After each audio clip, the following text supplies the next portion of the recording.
guys, welcome to this tutorial of ethical hacking and penetration testing. So in this specific course that I would be teaching, I would be mainly concentrating on Kali Linux.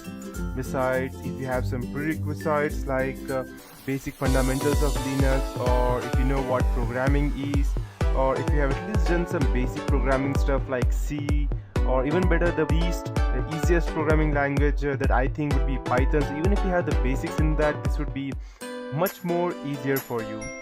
So before I start with any of this process, I'd like to ask one question: that what is ethical hacking? If you are talking about as to getting into someone's or invading someone's privacy, that is not called as ethical hacking. It's just hacking, and hacking can never be ethical.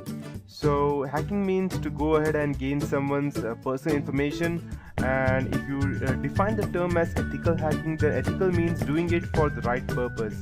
But when you are going ahead and invading someone's privacy, that cannot be considered as ethical, no matter what good you are trying to do. So at that point of time, there was a time when there were a lot of people computer in 1990s, and the computers were just came into existence. Google just came into existence.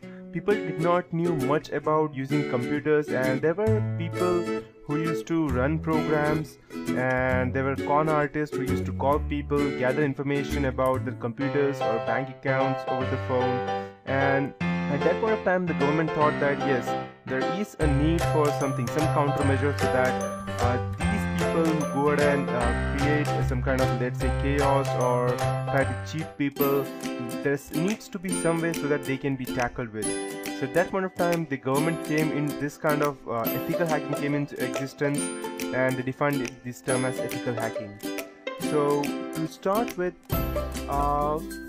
just before I proceed, let me I'll tell you that ethical hacking is not only necessary for, let's say, for your studies, or to go ahead and get some, let's say, to get a job in a company. If you're just doing this for getting a job in a company, then let me tell you that it's not that easy.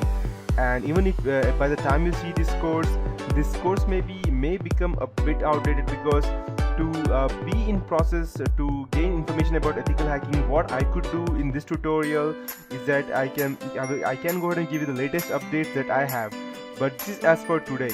And after 1 week, there may be new updates, there may be more zero-day vulnerabilities, and there may be more different kinds of trojans that I won't be able to secure you from now on. So, and just before I proceed, I would like to tell you that this is just for educational purpose only, and anything that would be used for doing malicious purpose, I won't take any responsibilities for that, or even my company.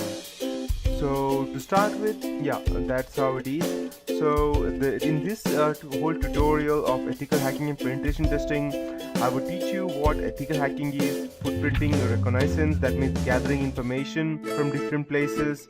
Then we need to go and scan the networks, the IP addresses, the WHOIS, the domain names, and we need to go and get into systems. So getting into a system is far different from what we see in movies. It's not like we can just go ahead and, if you see some movies like, let's say, The Matrix, which was very famous, or if you go ahead and see the Hackers movie, or if you see any movie in which they show that, okay, this guy is a hacker, so you can see them that they just go ahead, type some random stuff into computers or cell phones, and yes, it is hacked. But no, in reality, that is far away from different. It's not that interesting that you just go and get some terminals like this, the one I have on my screen, and you just go ahead and type in some stuff, and yes, you can go to hack. No, it does not work like that. You need to go ahead and gather information about your specific target, each and everything related, from his personal life to his background, what he did, to his history, what he did, to what he is current, what he likes, what he does not. Yes, because ethical hacking is a term which consists of gathering information and exploiting them on your target. But ethical hacking is not only to save yourself or your customer to whom you would go and save from getting, let's say, getting indicted from the specific hacker.